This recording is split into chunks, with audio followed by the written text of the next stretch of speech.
Hey, I want to talk about one more thing, and I know it's important to you. And we touched on it before about the government propaganda. There was two sides to that. One was the government propaganda. You mentioned the Blacklock story revealing hundreds of thousands of dollars paid to Twitter influencers. Then there was over $100 million, also a Blacklock story, paid by the government to the regime media during the lockdowns.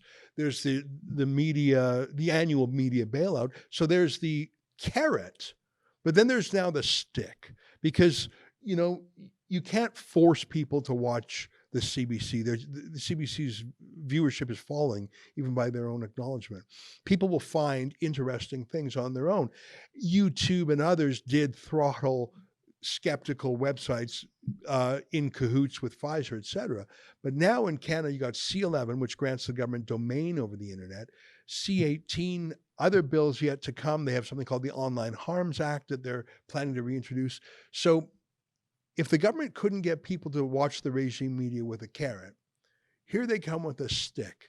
Now, let's talk a little bit about that because I'm not sure if you're still with rumble.com. I understand for a period of time you were actually giving legal advice to Rumble. Rumble is a freedom-oriented YouTube competitor, so much so that they refuse to abide France's required censorship. And so Rumble's banned in France. But thank God Rumble is still, and Tucker recently announced he's going to join Rumble. Tell me about the state of censorship, the good, the bad, the ugly, Elon Musk, Rumble, but what we're also learning about. Just give me an update on censorship in the internet. Get ready for a rant, or at least a long, is it a soliloquy? I want to hear it. Yeah, soliloquy. Give me. Starting with one thing before I forget.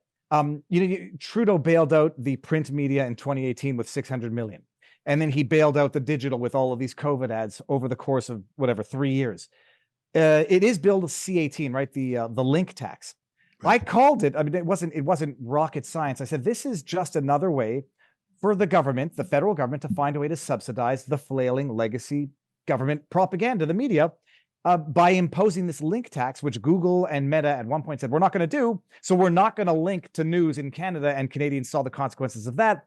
Well, they struck a deal. What's Google? Google's going to pay $100 million a year in link tax, and that's going to go to select media outlets, and we know which ones it's going to go to. So they go from direct bailout to disguised bailout through COVID ads and other government advertising, to legislative bailout, which is indirect, by creating this link tax law and coercing Google to pay $100 million, which they're certainly going to divvy out and dole out to their preferred media outlets, the ones that can't succeed on their own merits. So that's how you capture an entire system. The free speech, and then they want to suppress free speech by treating online content like television and radio, Canadian content requirements for Canadian content creators. We know where that's going to go. Rumble is, I say Rumble, Twitter as well, but Elon was a little slower to the ball than Chris Pavlovsky and Rumble. Twitter and Elon just let Alex Jones back on. Right. But it took a long time. Yeah. And, Twitter, which boasts itself on free speech, and it's the free speech platform.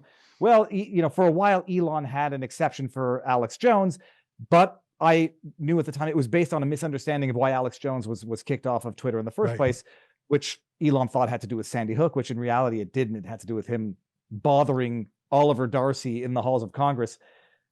Elon is doing the right thing, better late than never. Rumble's been doing it from day one and taking the heat for it. W5 wanted to run a hit piece on Rumble, and they found, Viva as the unwilling participant, where I agreed to an interview. And they used me as a tool, as a pathway to defame Rumble and say that Rumble's somehow responsible for toxic and hateful comments in the comment section of the hundreds and millions of comments on Rumble, as if YouTube doesn't have the same problem. Rumble didn't bend the knee. France said, take down RT. And they said, no, we're not going to do that. And they said, well, we're going to shut you off in France. And so you need a VPN to get to Rumble out of France.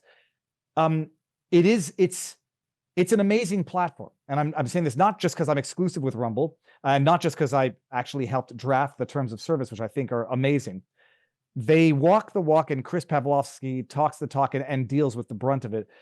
But it's an amazing thing. You would never have thought the left, which Democrats, which had historically been anti-big government, anti-big pharma, my body, my choice, anti-censorship, they are now anti-big corporations. The left now is literally big pro-government, big pro-big pharma, pro-censorship, pro big banks, if you could believe it. This whole lawsuit out of New York against Trump, predicated on the idea that the banks didn't charge Trump enough interest. They're flipping out over free speech because they think Alex Jones is going to, lead to death and destruction by virtue of being allowed back on Twitter. You realize it never had to do with principled free speech. It never had to do with principled preventing hate speech, whatever that means. It had to do with narrative control. And the only way certain people can maintain control is by suppressing and censoring those who would otherwise destroy their ideas in the open market of ideas. Rumble has been pivotal. It's taking some heat. It's taken some flack. It's taken some massive DDoS attacks, which is always a good sign ideologically. But people are going to soon appreciate how lucky they are to have this alternative to YouTube. If it doesn't take out YouTube, at the very least, maybe it's going to coerce YouTube to go back to its principles of free speech, but, with the exception of illegal, the most egregious stuff. But it's been an amazing journey. It's been an amazing to be a part of it.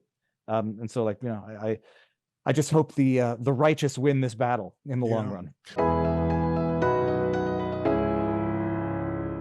Hey, I got to tell you, I'm going on a cruise with a whole bunch of rebels. We're sailing out of Fort Lauderdale on March 23rd, 2024. That's not so far away, less than 6 months away. A gorgeous trip around the Caribbean. Holland America Line, boy, is that luxurious. And we're going to bring some of our favorite rebel talent. Sheila Gunn Reid, David Menzies, that's rebelnewscruise.com.